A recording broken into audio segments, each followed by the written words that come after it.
packed crowd here to start with, looks like, a lot of folks here today to observe. If you have a cell phone or other device, I would ask you to please turn that off, so we won't be interrupted in the middle of the meeting with cell phones going off. If you would silence those, it would be greatly appreciated. I'm going to call this meeting of CC&E to order, and I'm going to ask our Vice Chairman, Arnold Mooney, if he would please lead us in prayer. Would you join me? Gracious Father, we thank you for everything that you've given to us, the opportunity you provided us to be a part of serving the people in the districts that we all represent. We pray, Father, that what we do here today would be honoring and glorifying to you, and that we would be about the business of serving the people of our state. We ask for your blessings on our meeting, and we pray that you'd bless the families of all of those who are here on the committee and in the audience. We just thank you for your love and care. These things we ask in your precious Son's name. Amen. Amen. The first thing in your folder, members, is a listing of subcommittees. There are 2 subcommittees here. I'm going to get to that. I got you. I've got you. But if you would look at that, they have been appointed. The subcommittees have. There are 2. One of them deals with campaigns and elections. Pro Tem Pringle is chair of that, as he was last year. And the Constitutional Subcommittee, Matt Simpson is chair of, as he was last year. I want to introduce you to our clerk, who's done an outstanding job, Mr. Cliff Richard. And if you need to see Cliff, his room number is 535, if you want to jot that down, if you need to see him for anything. Cliff, would you now call roll for us and see if we can establish a quorum? Mr. Chair, Mr. Arnold, Ms. Devon, Mr. Pringle, Ms. Clark, Mr. Simpson, Here. Mr. Rafferty, Mr. Pascal, Here. Mr. Hassel, Here. Mr. Butler, Here. Mr. Harrison, Here. Mr. Lomax, Here. Mr. Ridsby, Here. Mr. Robinson, Mr. Shurry. Here. Mr. Chair, you have 1. Thank you. Thank you very much. No time calling that roll down. Go right on through that road like a machine gun. Did a good job. Thank you, Cliff. Cliff Richard is going to be our clerk this time. We have 3 bills on the agenda today. 2 of them are Senate bills coming down that have been sponsored in the Senate by Senator Chambliss. And Representative Simpson is going to present both of those. Would you do the first one for us? Yes, thank you, Mr. Chairman. Members of the committee, presents to you today Senate Bill 9 by Senator Chambliss. What this bill would do is allow that, require that electronic vote counting machines to keep their integrity standards must require the use of paper ballot as an entity marked and inspected. So just to keep a trail of what's going on, we have paper ballots that are. Mr. Chairman, Yes. I move a favorable report. Okay. We have a move for a favorable report. I have a question. And a second, a question, go right ahead. Thank you, Mr. Chair. Good morning, Representative Simpson. Good morning, Glad to Representative have you back. So how is this different from what we already do? Don't we already use paper ballots? That is what we already do. It is not different than what we already do. So what, is there a need for this? It codifies it, so we have it in the record, so we just have the law saying this is what you're supposed to do. Thank you. Yes, ma'am. Okay, we have a motion and a second on the Just- floor. You just got a- a comment you need to Just a make? little clarification, because it's an administrative rule with the Secretary of State's office, and it could change as times pass. It's not required by law, but this would require it by law, and it's the same bill that we passed out of our committee last year, the exact same bill. This This is the one same. and the next one. You're exactly right. It's the same thing we already do. It just puts it in the law that we do this. Thank you. Yes, ma'am. Any other questions, comments? All right, I'll call for a vote. All those in favor, please say aye. Aye. All those opposed, nay. The ayes have it, and your bill is given a favorable report. Thank you, Mr. Chairman. The second bill is SB 10, and you're handling that as well, right, Representative Simpson? Yes, sir. Thank you, Mr. Chairman. Senate Bill 10 is also by Senator Chambliss, What this does require is that as you use the machines that count votes, those machines are not capable of connecting to the internet or to have cell phone networks that possess modem technology. They're just independent machines that cannot be reached by outside sources. Mr. Chairman. And the same thing again, basically, it is what we do, but we're codifying, right? Okay. Yes, sir. Representative Mooney. I move favorable report and just point out again that this is the exact same bill that I believe we put a slide on last year and passed out of committee. I have the two House bills that are, correspondent or same bills, so the language is exactly the same. And I did move a favorable report. Mr. Chairman, I'll second that. Favorable report moved and seconded. Can I point out? You have a comment, You don't have, I Representative messed Franklin. up, you do not require a second on a motion in the committee. I made that mistake, I'm sorry. We do it by habit, but you do not need a second on a motion in the committee. All right. Is there, we've got a motion and a second on the floor for approval. All those in favor, please say aye. Aye. All those opposed, nay. The ayes have it, and your bill gets a favorable report. Thank you, Mr. Chairman. So, got those. Now, we have a public hearing, scheduled for the next bill, which is House Bill 209. And the sponsor said if he was a little late getting here, that you would, I will gladly kick things off. I believe we have speakers that are willing to speak on this public hearing. So just to kind of get you guys up to date on where we are on what this bill is. This is the bill to prevent ballot harvesting. It's the ballot harvesting bill. So if you have any questions about the nature of the bill or what we have, it's one of those things. This ballot harvesting went up to the Supreme Court. I was very happy to be the member of the Alabama legislature that represented in the amicus brief to the Supreme Court that this was taken up in the Brnovich versus Nevada, the Democratic National Committee in Nevada. I'm Arizona. I'm sorry, Arizona. This is taken up by the Supreme Court to talk about ballot harvesting, how this is not legal, how the states have the ability to prohibit ballot harvesting, and that's what this bill would do, is codify the prevention of ballot harvesting. okay. And we do have a public hearing today on this bill, and I'm gonna limit our speakers to 3 minutes, and you're gonna keep time for us. The young lady over there is keeping time, and because we have a large number of speakers, I will call you in the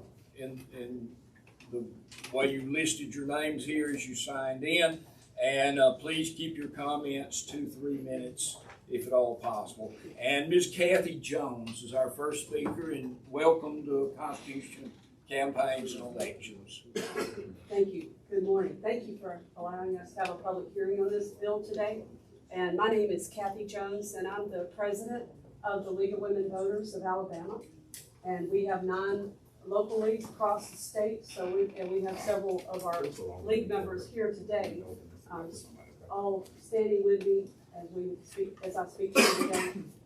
The League of Women Voters is a nonpartisan, nonprofit organization, and our members are trained to assist citizens with voter education, which includes voter registration and absentee voting. Our voter services are so vital to seniors, the disabled, homebound, and immune-compromised. And it's very distressing that HB 209 would make felons of these good Samaritans, who are passionate in their desire to help all citizens participate in our most democratic process, which is voting. House Bill 209 will incite fear and confusion in our most vulnerable and underserved population, the voters who have in the past received information and assistance from trusted organizations such as the League. HB 209, the list of who a voter is allowed to ask for help, is intrusive and out of touch with the reality of so many people in Alabama. What if a voter has no family living in that county that they're registered in? What if it's an on-campus student who's not in the same county with their family? Or perhaps someone lives alone? What if they're disabled, homebound, have limited or no transportation, lack internet or computer or printer? What if the voter's job prevents them from visiting the absentee election official during working hours, during Monday through Friday, which is the other options besides family and someone who lives in your household? These restrictions, who a voter can ask for, are burdensome and unnecessary, and HB 209 implies that the voter will also be guilty of a crime if they ask for someone to help them. HB 209's punishment for helping Alabamians vote is incomprehensible. And it also violates Section 208 of the Voting Rights Act and the Americans with Disabilities Act. At its core, HB 209 is a tool for voter intimidation and voter suppression, and is meant to make absentee voting inaccessible for a large number of people who are entitled legally to vote absentee. And the League of Women Voters of Alabama strongly opposes HB 209 and asks that you please vote no on this bill. Do not give a favorable recommendation. Thank you, Ms. Jones. Maybe ask questions as we go along. Let's wait till we get, and then ask questions. If we got a large number of speakers, and we'll do it that way. Mrs. Mary Ann Merchant, would you please come forward? Good morning. Good morning.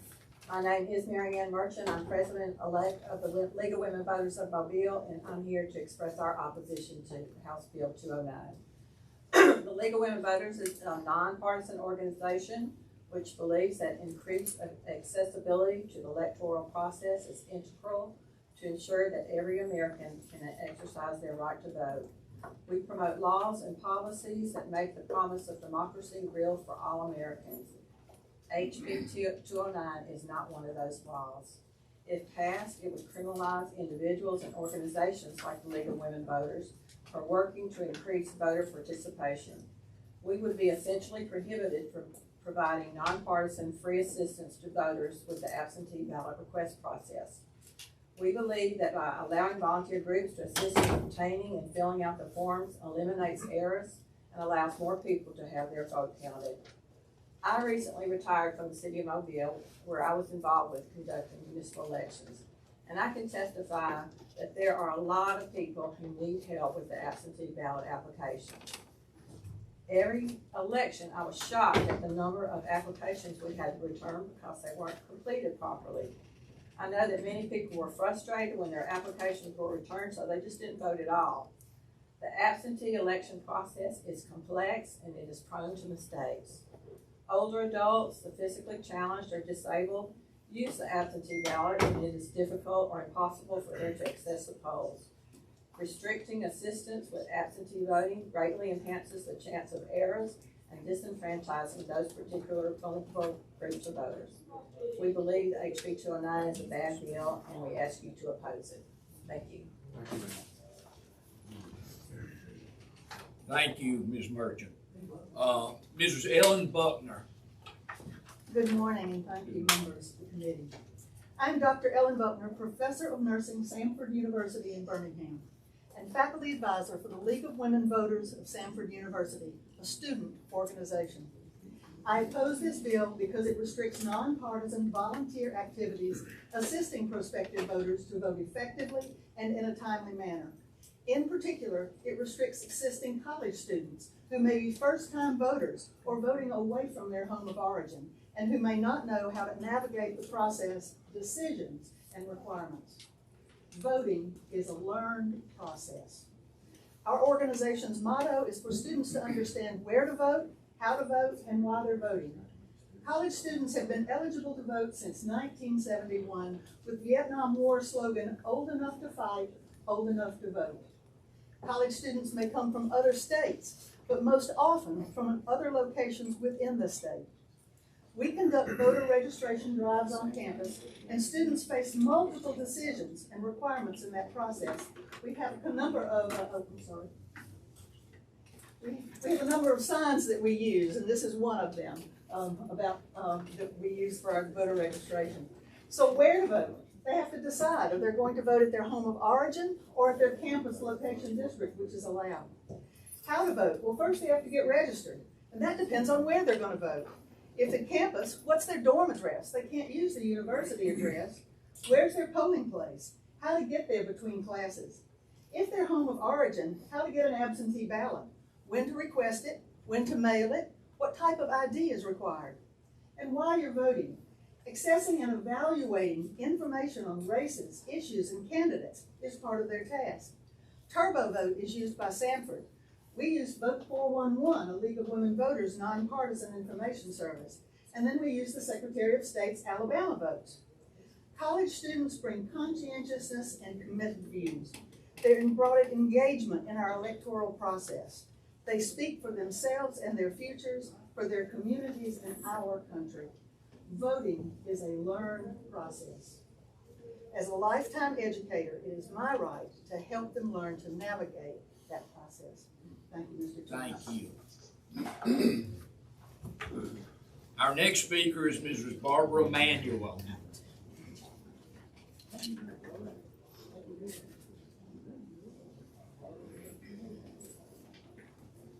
Barbara, welcome. I remember you testified before this committee one time before. Thank you so much. Welcome. Thank you for having me.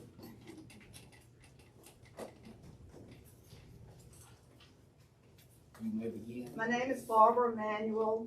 I am president of the National Federation of the Blind of Alabama affiliate. I serve on the National Board of Directors of the organization, and I am a member of the League of Women Voters. I am one of many blind citizens living in the state of Alabama with a disability. I apologize. I'm here regarding HB 209. I feel confident that your intents are well grounded and admirable from your viewpoint. Yet, as a person with a disability, daily, this bill, if passed, would be detrimental to our community, and it will further maximize the numerous barriers already in place for our community. We have to rely on other people at times, just as you, the quote unquote normal person, has to do. Limiting the way we can participate in one of our constitutional rights diminishes our scope of equality. Because we are elderly, physically, or mentally disabled, should in no way diminish our rights to participate fully in all aspects of society. Voting is a fundamental right that enables us to make decisions on how we elect our legislators, the individuals chosen to pave the way toward opportunity, security, and equality for all. Decide on bills that will impact our daily lives, positively or negatively. Today, your decision will determine whether our disabled community spirals downward even further when it comes to equality. I cannot now carry out the process of casting an absentee ballot independently with the current process existing today. Therefore, it causes me to rely on others to carry out this task. Legislators, some of the constituents are being held in captivity surrounding our voting methods in the state. I implore you today to please consider everyone when you're making decisions that will affect our lives. Thank you so very much. Thank you. All right, Ms. Dawn Ellis Murray. I hope I got the name right. Good morning. Good morning. My name is Dawn Ellis Murray, and I am the Executive Director for the National Association of Social Workers in the state of Alabama. In the interest of individuals, families, groups, and communities, the National Association of Social Workers is an active supporter of enhanced equity and quality of life. We are alarmed by the content of House Bill 209, which is in direct conflict to that charge. To further our mission, the association engages in nonpartisan social work voter mobilization campaigns, which integrate voter engagement, awareness, and action into social work education and agency practice at national and state levels. Alabama currently has in excess of 7,000 social workers practice. We serve Alabamians from vulnerable and disenfranchised populations every day. Many of our highly underrepresented clients and communities are among those that House Bill 209 is most likely to impact by increasing and adding complexity to their experienced voting barriers. Annually, it is the social work professional and programs throughout Alabama helped by nonpartisan organizations such as Voting is Social Work, Rock the Vote, the League of Women Voters, and countless others that I don't have time to name that take up the cause of assisting citizens in communities throughout this state to exercise their right to vote. From registering unknown numbers of voters, educating and assisting eligible individuals to process their absentee ballot, to even promoting Get Out to Vote campaigns. Social workers promote civic participation and strive to put a dent in voter suppression. So, would we, doing our jobs as charged, be charged with a felony for doing so? House Bill 209 is allowed to be enacted, would in essence reinforce the prevailing but misleading narrative that we so often hear. Voting in Alabama doesn't matter because my vote doesn't matter. Reflecting the NASW Code of Ethics, it is in activism and civic participation that I stand before you today in my professional capacity as a social worker to remind this committee that voting improves individual well-being. Groups and communities with more voters gain the attention of the elected official. House Bill 209 is legislation that would increase barriers to many, negatively impacting their capacity to exercise that right to vote or to even be heard. By not voting, individuals relinquish their political power to others. Perhaps not intended, but certainly in an underlying consequence of passing this legislation. Your time has elapsed, ma'am. Yes, sir. Thank you so kindly for the opportunity. Thank you. All right. Our next speaker is Kate Flukinger, and I may have not pronounced That that. was perfect, actually. Did I? Please come forward. Good morning, Mr. Chairman and members. My name is Kate Flukinger. I'm a resident of Mobile and a constituent of Representative Pringle. I'm here today in opposition of House Bill 209. I believe that voting is important and that every eligible voter should be able to vote in every election without undue burden, because voting is important. If we put you on the spot in front of a TV camera, I bet each of you would agree that every single voter should joyfully exercise their right to vote. But how you vote on this bill in this committee will tell the true story of who you believe should vote. Following the 2020 general election, Secretary of State John Merrill addressed concerns regarding election integrity and widely circulated voter fraud conspiracies in October 2021 in the Secretary of State's quarterly report, where he concluded, quote, Alabama has been recognized by multiple sources as the gold standard in election administration. Members, this bill is a cure for a problem that does not exist in this state. Having had to run for the seat each of you currently hold, you know intimately the power of absentee ballots. Seats have been won and lost based on these ballots, maybe some in this room. So a vote for this piece of legislation is actually a vote against your own best interests.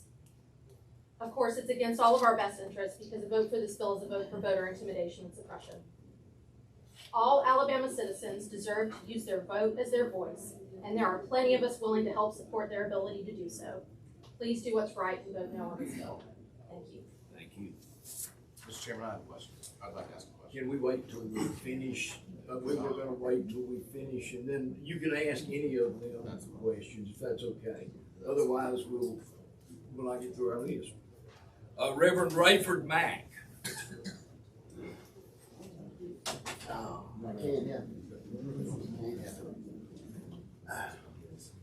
Yes, sir. Good morning. I want to, Mr. Chairman and the committee. I'm Reverend Rayford Mack. I'm president of Metro Montgomery County, branch NAACP. I'm here representing the Alabama State Conference of the NAACP. And I'm also here representing Ms. Laura Mack, who lived in Mobile, Alabama, my mother. And I remember sitting on the step back in 1950 something, and her walking up on the porch and her sister asking her, "Have you paid your poll tax?" And she said, "Yeah, I paid mine." Didn't think nothing of it. But I never thought that I would be here today still fighting for voting rights. Now, we talk about ballot harvesting.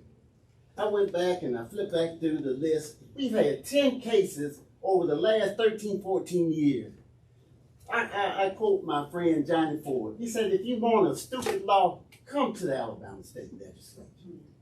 This law in itself doesn't make any sense. I can't even train my Boy Scout troop in civic participation because they can't help it. They're not related to a person. What does this bill do?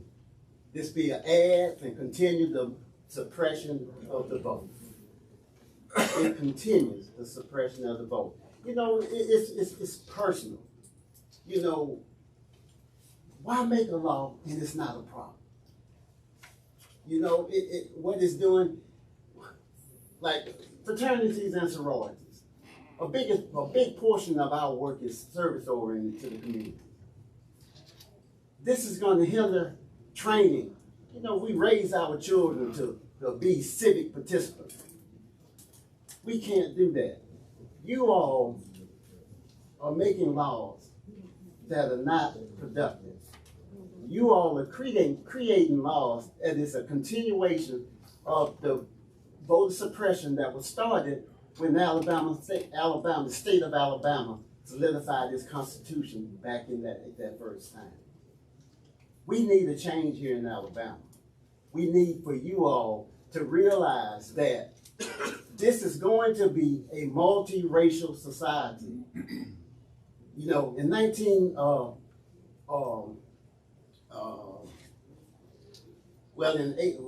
when the Constitution was ratified, 45% of Alabama was African American. The reason and the rationale for creating voter suppression was stated when they said that if we want to continue white supremacy, we cannot do it by guns and fighting. We need to codify it into law. And everything that I hear is codification. Thank you very much. Thank you, sir. All right, Mr. Robert Garris.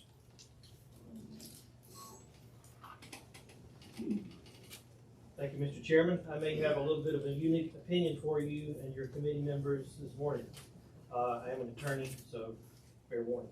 I'm speaking on behalf of myself and also my colleague in Shepherd, and I give my general support for the bill to ban ballot harvesting. I think most experts nationally will agree that the ballot harvesting is a means of injecting fraud into our election system. I've heard the concerns of some of the other speakers this morning, and I think maybe I might be able to offer some compromise. You may consider some ways to amend the bill to make it better and accomplish more of what your goals are. I'd like to point out some specific language in the Alabama Code. I'll refer you to section 1717-24 regarding absentee balloting. If you look at subsection C, there's a clause in there that says nothing in the code section is construed to impede or inhibit organized legal efforts to encourage voter participation in absentee voting lawfully. And that would also apply to candidates. So that would allow organizations like the League of Women Voters, other legal means to encourage people to participate in absentee voting if they require that. I would also like to ask you to reconsider the language of putting an absolute ban on the distribution of blank absentee application forms. I don't believe that just handing out a blank form without assisting the voter in completing the form or collecting completed forms for delivery is really a way of injecting fraud into the election system. So that may be something the committee members may want to look at as well. And my third point would be powers of attorney. So as a former election administrator, I can tell you that if I go to the polls to vote on election day and I require assistance in voting or completing my ballot, I may designate any person to assist me. And I merely have to, that person merely has to identify themselves and sign a roster that they're assisting a voter who asked for it. So it may be possible to have a designee and have the voters select their own designee, as long as we can identify who that person is who assisted them with their absentee ballot application at the time that they completed it. Just some thoughts on my part as an election administrator on how this bill may be made better and to compromise and address some of the concerns that others have brought before the committee this morning. Thank you, Mr. Garris. Our next speaker is, I think, Jamel Brown. Thank you, Mr. President. I am the president of the Jamel J. Brown Foundation here in Montgomery, Alabama. I'm also a pastor and a civil rights leader. I tell the truth. I don't sugarcoat. I don't lie. In the words of my mentor, the late State Representative Alvin Holmes, who wrote this bill. This bill is an attempt to once again to suppress black voters in Birmingham, Alabama, in Montgomery, Alabama, in Selma, Alabama, in Tuskegee, Alabama, and a majority of black cities that are growing across the state of Alabama. This is once again to suppress the vote. This is once again a play out of the Jim Crow playbook back in the 50s, the 40s, and the 60s. This is once again Alabama copycatting off of Mississippi, Georgia, Florida, and Tennessee because they are afraid because the black population is increasing very highly. This is why we are here today, is to keep poor black folks, elderly black folks that cannot get out and vote, keep them at St. Jude, keep them in Western Hills. Representative Hassel, his district, he has a lot of elderly black people that can't get out and vote and need the assistance of people to come and help them vote. We never had a problem, ladies and gentlemen. Montgomery never had a problem. But the people at this table live in rich areas that are offended because we got well-groomed black mayors in the state of Alabama that is growing, and they offended. That's the truth. South Hope Street Baptist Church, Liddy Baptist Church, Bethel Baptist Church, Day Street Baptist Church here in Montgomery use station wagons and their church buses to help folks go and vote during those times that could not go to the poll. We've been doing absentee voting for years. I am 32 years old. My father, if he alive today, would be 93 in August. It's sad and disgraceful that I have to stand up here and fight a battle and help fight against a law that's trying to be passed that my dad fought in the military, Dr. King, Pastor Thomas Jordan, and all of these great ancestors of mine. We're still fighting laws that keep us back. And it is sad. And I am vigorously, strongly opposed this bill and pray and hope that you representatives will do the right thing. Sir. Do not pass this bill. Thank you. Okay. Our last speaker is Percy Garrett. Percy Garrett. Am I reading it wrong? Yes, we'll be with you in a second. Percy Garrett out in the hall. Here's a blind individual. His name was down before he made the request. He needs assistance coming in, I He's believe. on his way in.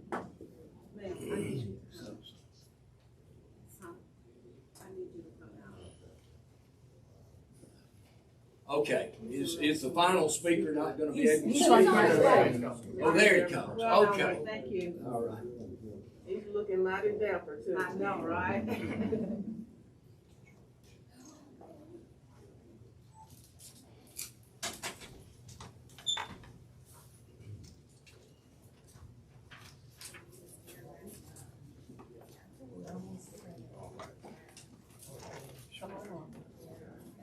You're right in front of us.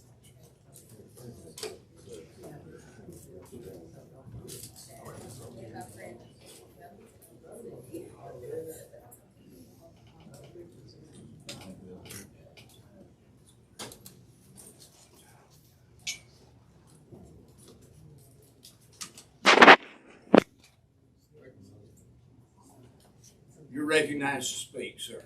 Yes, sir. Good morning. Good morning. My name is Percy Garrett from Dothan, Alabama, Houston County. And I come today requesting opposition to House Bill 209 because as a faithful voter, it was certain to be detrimental to me in many ways. It is almost impossible for me to fill out the ballot alone. Take someone cited to let me do that. And at this time, I have health care workers coming in on a daily basis to help me with my chores, and voting will be one of those chores. And they're paid to do that. And if they want to be criminalized for doing that, then I think they'll have to stop doing it. And I'll have to find another way to get it done, which I can't do it by myself. Now, I can't go to the polls, but that's a challenge also. I think you already know that transportation is a problem, and I voted in the primary last year and the general election, and I had to pay Uber round trip $56 just to go vote in person. So a man like me, who was 74 years old, a 22-year Marine Corps retired veteran, really needs your help. I stand with the League of Women Voters, the Blind Veterans Association, and the National Federation of the Blind of Alabama, asking you to oppose this bill because it is a barrier to voting for the blind, disabled, and the elderly. And I'm all of that. I thank you for your service on this movie. Thank you, sir. Thank you for serving. Thank you for your service, Mr. Garrett. All right. That concludes the testimony from our public hearing. Representative Simpson. Mr. Chairman, at the appropriate time, I have an amendment. All right. There's an amendment. Let me first ask Representative Keel if he has any comments that he would like to make. It's right behind. Right here? Almost, back up. He is joining us. Sure. Well, have our own knowing how to direct you. Put this hand on the seat. It's not. Put it on the seat. Okay. It is simply to protect the voting process. And so that's the Turn intent of around. the bill. That's the right? Right here, right here. To protect the process from the And time the people ballot have- goes Yeah, out to yeah. the time the ballot comes back. And so, that's the part of it. I'm sorry. Okay. Committee members, are there any questions for anyone that you would like to ask? I told you to hold your comments until all the speakers had completed their task of speaking. Is there anything, all right, Ranking Minority Member, Representative Devan. Thank you for the opportunity, Mr. Chairman. I'll just agree. Representative Keel, with all due respect, he just made a comment about what your intent of this bill is not to do. What I saw, and I've been on this committee 12 years, 7 years with some of the greatest legal minds who are no longer with us, Representative Meeks, one of the greatest legal minds that after double practice in the courts of the state. But I've never seen a committee this committee, well, most of the people who spoke were Republicans, Democrats, old, young, disabled, some deaf and partially blind or some blind, who have basically come in here to simply say there has to be a less restrictive means to accomplish what you're trying to do. You may not understand it, and I'll close out, but this is Jim Crow. You may not understand it, but for those who have lived through an era from the 15th Amendment through 1965, March 7th, 1965, and then ultimately July of 1965, the Voting Rights Act. These are people who are everyday, ordinary citizens who don't bother anybody, who simply ask and want one thing of us, and that is to be able to have the right to vote. As was stated, and I close, the former Secretary of State was on every major news broadcast in this country, from Fox News to CNN to MSN to every one of them, Republican and Democratic outlet, and spoke about the voter integrity in the state of Alabama. Not only did he speak, he gave Alabama, we received an A+ grade rating. Tell me what democracy looks like. Because in this instance, this is not what democracy looks like. We have not yet, other than in a few cities where you have a few bad actors, they're going to be with you always. And I'm closing, Mr. Chair. And I do believe they should be held accountable. But as also was stated, we have some colleagues that are sitting right here in this chamber right now that had it not been for a voter absentee ballot and maybe somebody assisting or directing someone even just how to get to the polls, or excuse me, how to get the ballot in, would not even be our colleagues today. This is not right. I have a problem with it. I am ashamed today. I'm ashamed to see these people come here and beg, can barely walk into a room, and we would simply take the right for them to be able to vote in peace. To vote in peace. Are there any, excuse me, I didn't mean to step I on drop my head in shame in this chamber. Are there any other comments that would need to be made? Representative Simpson, you Yes. have a motion. I have an amendment. An amendment. I think it's going to address a lot of the issues that we brought forth today. The amendment should be in your packet.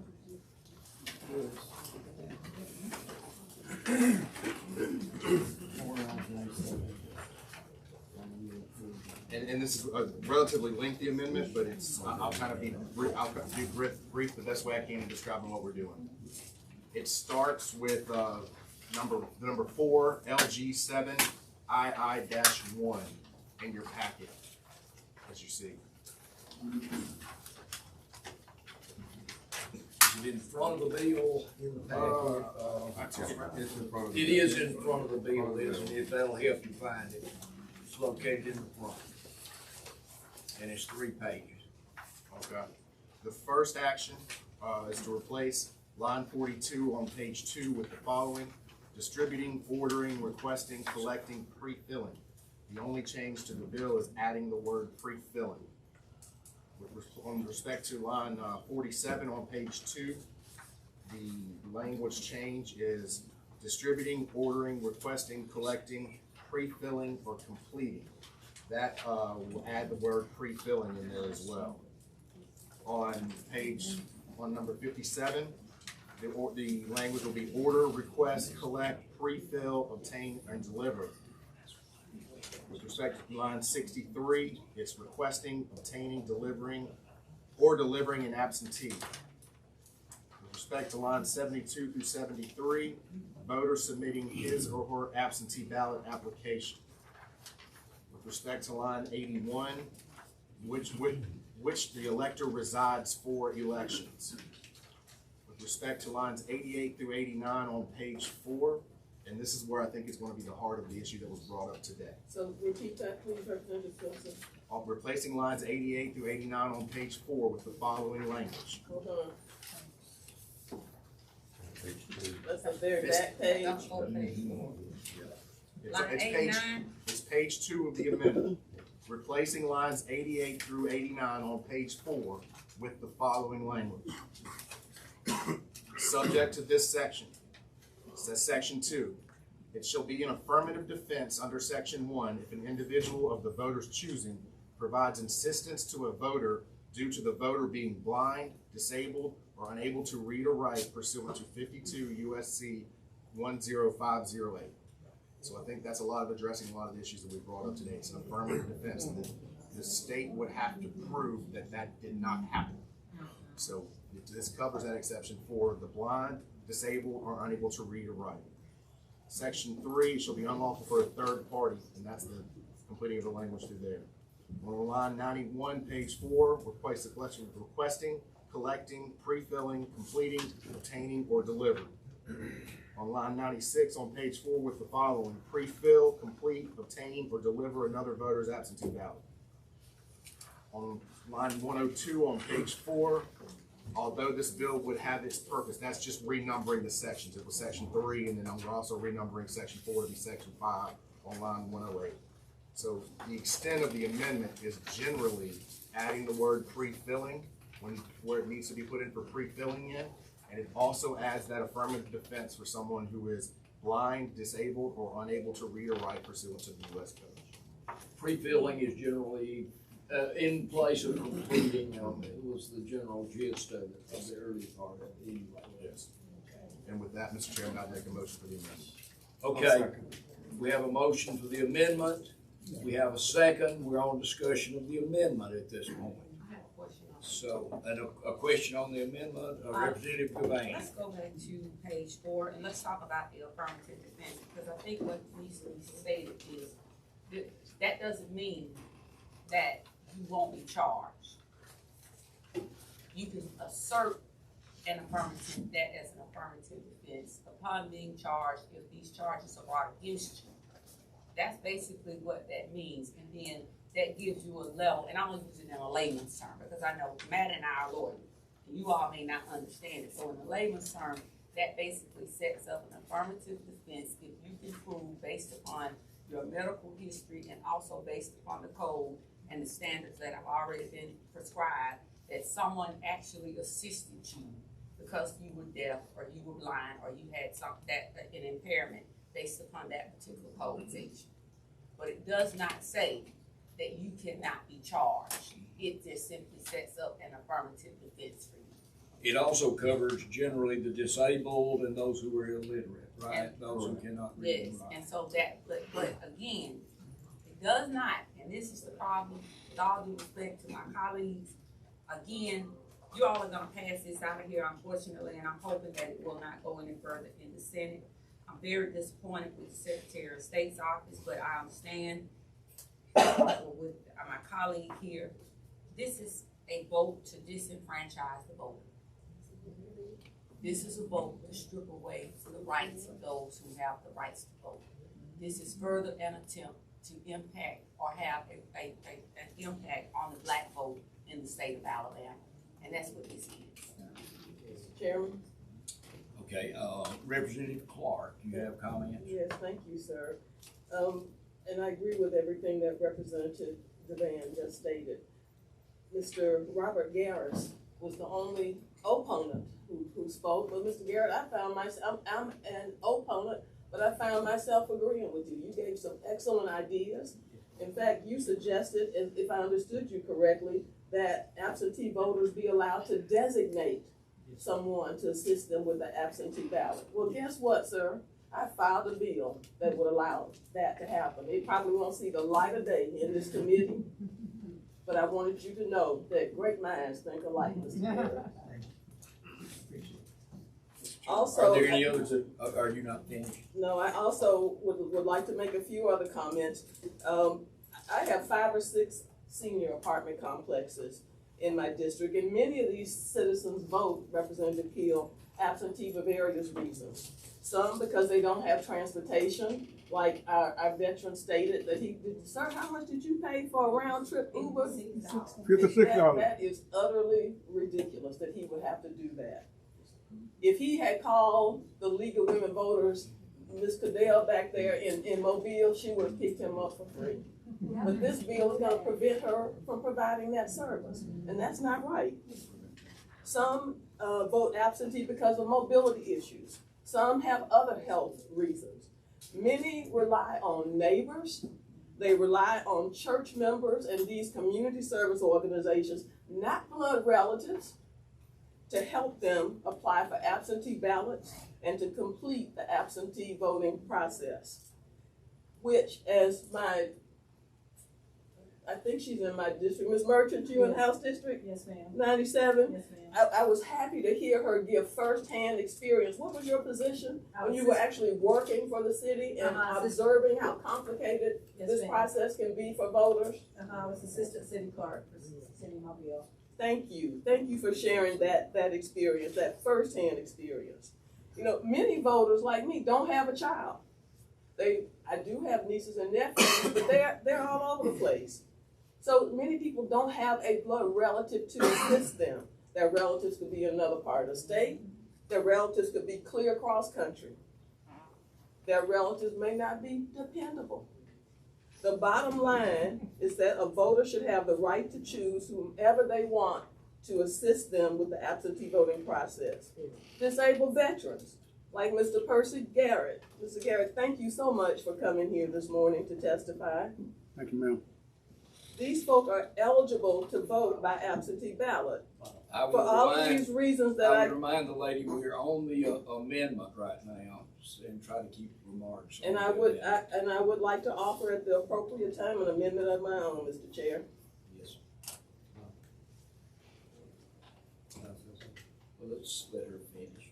Or was that it? We will return. I am done. Okay. I'd like to share my amendment at the appropriate time. All right. Do you have a Well, I want comment? to speak on the bill. Okay. It's on the bill. Anybody else on the amendment? We kind of got off subject, I think, and started getting away from the amendment itself.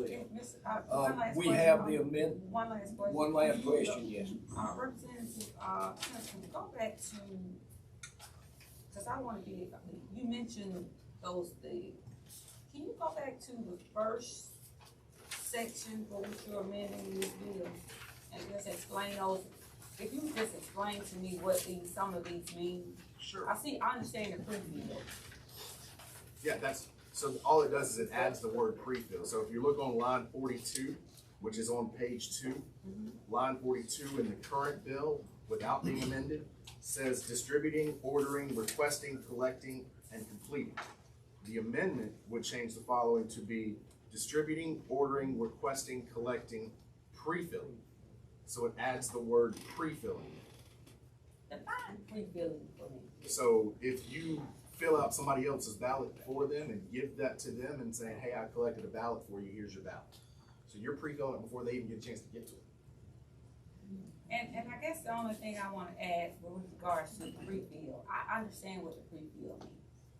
But this is what I want to know. Can someone, and I've asked this, Mr. Chairman, year in and year out, can someone from the Secretary of State's office or from your office give me the collection of the data that speaks to the number of violations with regards to absentee ballot and the fraud that is associated? Because all I get is there are so many spoiled ballots from our clerk's office that are kicked out year in and year out that they cannot use. And unfortunately, so many votes are missed because by the time they try to attempt to send the ballots back to the, and you know this, by the time they try to send the votes back to the citizens, they miss the deadline and they still can't get the ballot filled out correctly. This further proves the argument that there is not a significant issue with the absentee ballots here in the state of Alabama because we have more ballots that are spoiled than that are accepted and received. Representative, you know what my office staff looks like, about like yours. But we do have people from the Secretary of State's office. We'll try to get that information. They do have a staff, and we'll try to get the information for you. Okay, Representative? Thank you. Are there any other comments? Are we ready to vote on the amendment? The amendment has been duly put forward and seconded to amend the bill. All right. All those in favor of the amendment, please say aye. Aye. All those opposed, nay. Nay. The ayes have it, and the amendment is added to the bill. Chairman. I'll ask one question. Didn't we pass a bill a couple years ago that disabled people can automatically put their name on a list so they automatically get an absentee ballot request form? We did.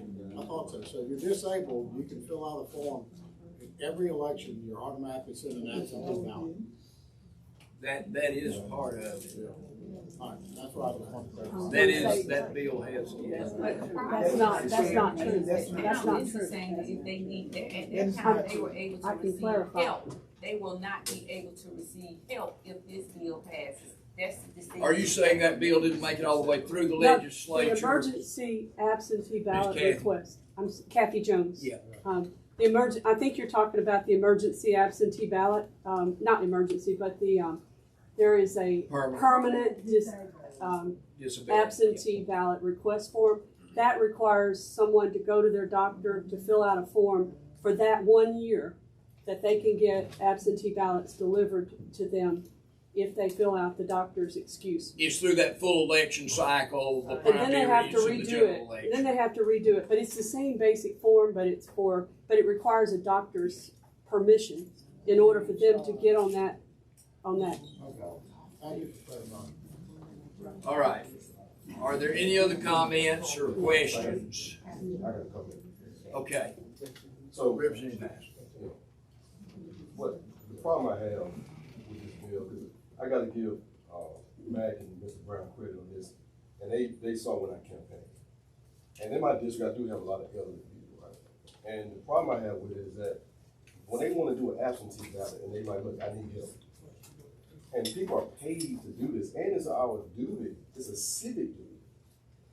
This is un-American. This is not what we're supposed to be doing as legislators and as citizens to prevent people from trying to vote any kind of way. All right, I'm gonna ask you a question. What is harvesting bill? I mean, not bill harvest, but ballot harvest. What is it? What's the fraud part? Because all I know is that when a person is collecting a ballot, it's sealed. The person might get some assistance to fill it out because they might be disabled, but it's sealed. So what's the fraud? Explain to me what the fraud is. Well, the fraud would be undue influence on the person doing the voting. But how do we know that's happening? We're going to create a law, and in this bill, they got Class B felony, Class C felony. Do you understand Class B felony is manslaughter? You're going to charge people with Class B felonies for trying to do a civic duty? That's ridiculous. And I really don't understand. None of us want voter fraud. It can affect all of us. But this is an overreach again. This is my second bill on this committee. And I never thought I'd see a bill like this to prevent people from voting or reducing people from voting. Because this is going to affect people maybe you don't see. It's going to affect urban cities because, like Representative Clark said, she lives in Mobile, she don't have a kid. And she don't have family. Thank God she's not disabled, but what if she's disabled and she say, I need to call the NAACP to help me with this. Her eyesight is not the same. She can't drive anymore. So what does she do? She don't vote? Well, there's multiple exemptions in the bill. You probably saw those, but there's multiple exemptions. But the thing is, how are we going to determine the class? How are we going to, what I mean is this. What if somebody said, oh, she got, with the exception, but got paid, how are we going to determine that that person being charged with something? Who's going to make that discretion? Who's going to do it? Who's going to say that person needs to be charged? And I saw they assisted Representative Clark, and they did this, and so that person now got to go to trial because of an assumption, because of this bill. And you got people who, that's right, you got organizations who get paid to do this stuff. Because they feel they live in this country, they live in this state, and they wanna be involved. But all this do, people can walk out this room and say, man, these people don't want us to be part of this process. Which we all elected by the people. And we should make ways that we should be opening the doors up for people to vote. We should say we should create a bill to say, look, let's fund you to get more people to vote. Well, I disagree. I don't think anybody should profit from the voting process. Profit? No, it's not profiting. They get paid, but they're not profiting. Well, what I'm saying is this: it's non-profit, right? A non-profit is not profit. So what I'm saying is you're paying for gas, you're paying for that person's meals to eat or whatever. But I'm talking about this. Okay. All right, Representative Command. I just wanted to ask you a question because and clear this up because I don't want anyone to leave out of here saying that a Democrat said it is safe and said we need to pay people and allow them to profit for helping people to vote.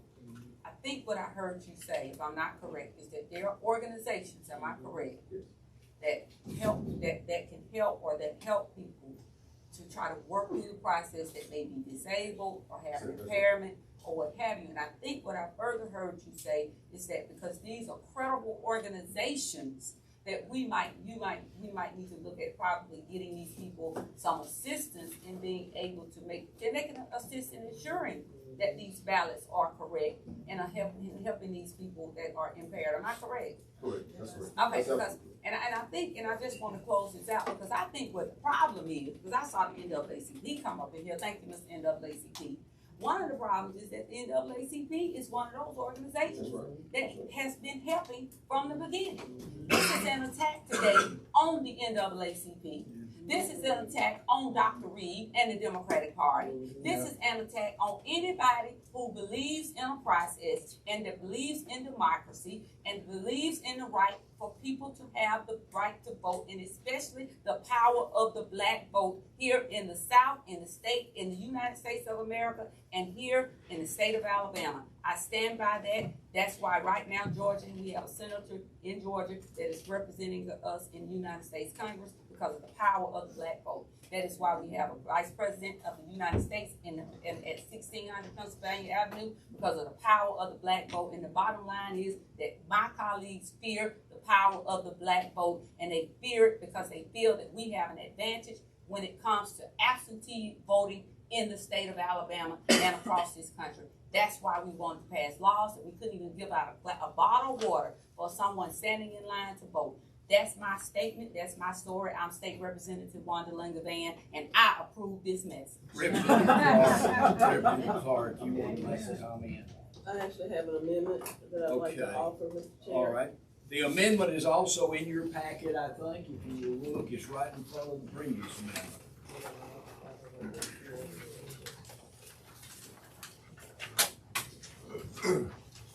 Does everyone have it? All right. Everybody found that? It's a short amendment. Replace line 85 is what it starts with, and that's the right place. All right. If everybody will turn there. So my amendment states that replace line 85 on page 4 with the following. Appoint by order of the probate court. 8, any employee or volunteer of a 501c3 organization who offers assistance to voters for no pay or other compensation provided, that the assistance is done in a nonpartisan manner and without advocating for any particular candidate or ballot item. Mr. Chairman, that is the amendment. That is my amendment. Do we have a second for the amendment? Second. Okay. Representative Gavan seconds. Are there any questions about the amendment from the committee? We're on the second amendment here. This would allow those organizations like the League of Women Voters and NAACP, other organizations that do good works out there helping people to vote absentee, would allow them to continue their good work in the communities throughout the state. All right. We got yes. Representative Mundy, you recommend. Thank you. Representative Clark, I appreciate so much the devotion and hard work that you always do and the kind expressions you have when you're doing it and the way you treat all of us as a member. Unfortunately, I cannot support your amendment in the process that is there, because I believe that the amendment would in effect change the whole intent and purpose of the bill that's been presented. Therefore, I move to table the motion. We have a tabling motion. It's been presented by Mrs. Clark. Right. Seconded by Mr. Demand. Ms. The Clark. amendment up or down? There's no tabling motion. No, sir, you can't table that. You can't table the amendment in committee. You gotta vote it up or down. We've sure done it for quite a few years. I think you can have a tabling motion. Let's just vote. Let's just vote. All right, just vote on the amendment. You're withdrawing your motion then, Representative Moon? You're asking for second, so it wasn't seconded, So it's moot anyway. It becomes moot at that point because it was not seconded. All right. I'm sorry.